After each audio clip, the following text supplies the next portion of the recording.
अस्सलाम वालेकुम। आज हम गैट के बारे में पढ़ेंगे। गैट का full form general agreement tariff and trade है।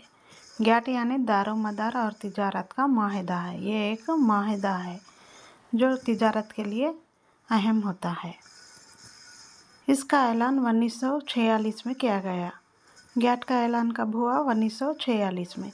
इसका मकसद क्या है? गैट का मकसद तिजारती ताल्लुकात में सहूलियत मुहैया करना, यानी कि कुछ भी तिजारत में ताल्लुकात रखने के लिए सहूलियत होती है। मौजूदा सालों में बैनुल अक़वामी तिजारती ताल्लुकात यानी कि मौजूदा दौरों में यानी अब के दौर में क्या ताल्लुकात है। बैनुल अक़वामी तिजारती ताल्लुकात को फ़रोग़ के लिए गैट ने अहम रोल अदा किया, यानी कि जो भी तिजारत में हो रहा उसके लिए गैट अहम रोल अदा करता। इसने तरक्की पजीर ममालिक की बरामद बढ़ाने पर जोर दिया।